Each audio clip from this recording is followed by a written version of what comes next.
और आज की जो मूवी है उसका नाम है एंटी क्रस्ट। और ये जो मूवी है, ये मूवी में हमें बताया जाता है कि नेचर हमारे अगेंस्ट है। यानी कि आज तक हमने ये सीखा था कि नेचर हमेशा अच्छा देता है, नेचर हमेशा हमारी हेल्प करता है, बट ये मूवी का जो डायरेक्शन और स्क्रीन प्ले है इसमें हमें टोटली अगेंस्ट बताया जाता है कि नेचर हमारे साथ नहीं है। इस मूवी को जो IMDb पे रेटिंग है वो 6.6 दिया गया है। और ये मूवी अगर आप सच में देखने बैठ जाएंगे तो ये काफ़ी ज़्यादा डिस्टर्बिंग है, काफ़ी डार्क मूवी है। मैंने अपनी ज़िंदगी में इससे ज़्यादा डार्क मूवी कभी नहीं देखा।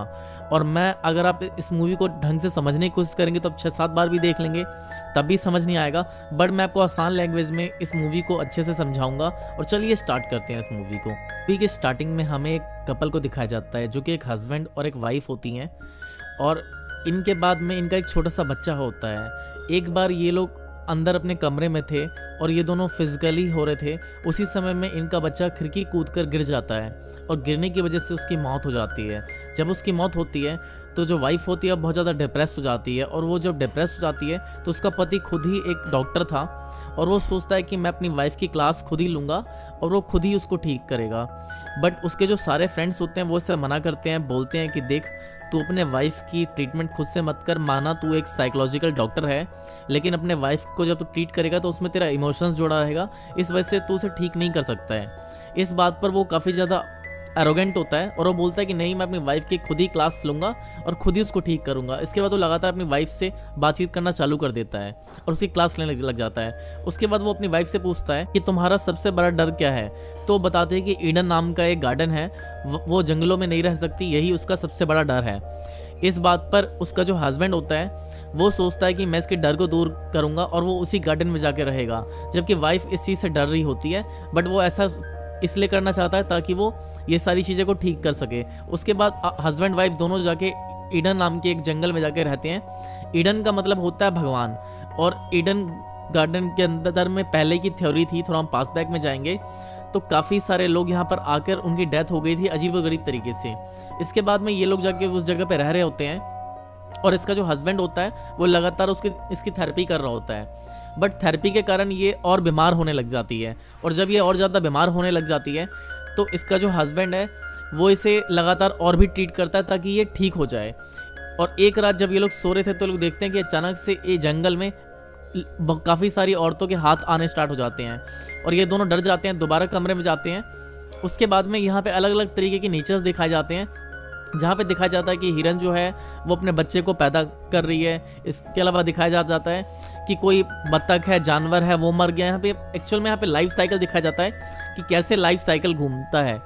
इसके बाद में हम देखते हैं कि वो जो हस्बैंड और वाइफ थे, वाइफ जो थी वो ड्रामा करने लगी थी कि मैं ठीक हो गई हूँ, बट वो एक्चुअल में ठीक नहीं हुई थी। और जब भी उसे ऐसा लगता था कि वो काफ़ी ज़्यादा डिप्रेस हो रही है तो वो अपने हस्बैंड के साथ फिजिकल रिलेशनशिप करती थी, उससे ऐसा लगता था कि वो ठीक हो रही है। इसके बाद में हमें दिखाया जाता है कि एक दिन जब उसका हस्बैंड सो रहा था वो अपने हस्बैंड के प्राइवेट पार्ट को मारती है और ड्रिल मशीन से उसके पैर में छेद कर देती है और उसको वहीं पे बेहोश वो हो जाता है बंदा और लेट जाता है। और जब उसे होश आता है तो अपनी पत्नी से रिक्वेस्ट करता है कि प्लीज़ तुम इस ड्रिल मशीन को हटा दो मेरे हाथ से और मेरे को रिलीज़ करो। वो काफ़ी ज़्यादा विनती करता है बट उसके बाद भी उसकी वाइफ नहीं सुनती। इसके बाद जैसे तैसे वो बंदा अपने अपने ड्रिलिंग जो की हुई थी उस कील को हटाता है, बट हटाने के बाद उसे समझ में जाता है कि उसकी हालत बहुत ज़्यादा ख़राब है, वो बच नहीं सकता। इसके बाद में वो अपनी वाइफ को बोलता है कि इसकी वाइफ खतरनाक हो गई है, वो अपने वाइफ को खुद ही मार देता है। और जब उसकी वाइफ मर जाती है उसके बाद वो खुद ही उसको आग लगा देता है। और यहाँ पे जो है हम मूवी ख़त्म हो जाती है, बट जहाँ पे मूवी ख़त्म होती है वहीं पे हमारा एंडिंग एक्सप्लेनेशन चालू होता है। तो मैं आपको बता दूं कि ये जो डायरेक्शन जिसने किया है वो मैं ये बताना चाह रहा है कि नेचर में जो बंदा आया है उसकी मौत होगी। दूसरी चीज़, एक और बड़ा पॉइंट है, जब सारे डॉक्टर इस बंदे को मना कर रहे थे कि तू अपनी वाइफ का ट्रीटमेंट मत कर, उसके बावजूद ये एरोगेंट होकर ट्रीटमेंट करता है। यहाँ पे ये बताना मुश्किल है कि वाइफ की गलती कि हस्बैंड की गलती है, क्योंकि हस्बैंड ने एरोगेंट तरीके से उसको ट्रीटमेंट किया और वाइफ ने उसको ड्रिल किया, उसके बाद हस्बैंड ने मार दिया। और उसके बाद में हम देखते हैं कि जब वो जल रही होती है उसी समय बहुत सारी आत्माएं वहाँ पे आ जाती हैं और जो आदमी होता है उसको भी मार देती है। और यहाँ पे हमें ये दिखाया जाता है, एक और चीज़ है इस मूवी में जो कि बहुत ज़्यादा अलग है, अजीब है सबसे। यहाँ पे बार बार वास्तु साइंस और बाकी चीज़ों के बारे में हमें बताया गया है, यानी कि जो भी इंसान जिंदा होता है वो इंसान मरता है। और ये मूवी क्रिश्चियन की थेरेपी पे है, यानी कि बाइबल से निकाली गई ये मूवी है, बाइबल थेरेपी पे ये बिलोंग करती है। तो उन्होंने ये बताया यहाँ पर, जो भी इसके डायरेक्शन किया जिन डायरेक्टर ने, उसने ये बताने की कोशिश की कि नेचर कभी कभी हमें जानबूझ के मारता है।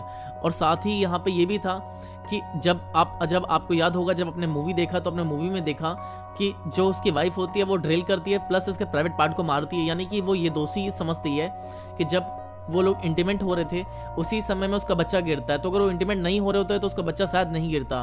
और वो इस बात का दोषी अपने आप को ही मानती है और अपने हस्बैंड को ही मारती है, इसीलिए वो ऐसा कर रही थी। और ये मूवी घुमा फिरा के बहुत ज़्यादा कन्फ्यूजिंग तरीके से है। मैं आपको बोलूँगा कि मूवी आप कभी ना देखें, क्योंकि अगर आपने मूवी देख ली तो आप कम से कम 10 दिन तक डिप्रेस हो जाएंगे और आपको ऐसा लगेगा कि आपने क्या देख लिया। क्योंकि जब मैंने भी ये मूवी देखा उसके बाद मैंने 2 दिन तक कोई मूवी बनाया नहीं, क्योंकि मेरी हालत बहुत ज़्यादा ख़राब हो गया था मूवी देखने के बाद। तो मैं आपको यही सजेस्ट करूँगा कि इतनी डार्क मूवी को आप ना देखें। इस तरीके से मैंने इसको आप एक्सप्लेन किया आपके सामने। मैं उम्मीद करता हूँ आपको ये मूवी अच्छी लगी होगी। और ये मूवी 8 कंट्री में बैन है। चलिए यहाँ पे मैं इसको ख़त्म करता हूँ। आप प्लीज़ मेरे चैनल को सब्सक्राइब करके बेल आइकन का बटन दबा दीजिएगा, जिससे कि ज़्यादा से ज़्यादा नोटिफिकेशन आपके पास आए, आप मेरी मूवी को देख पाएँ। Thank you so much.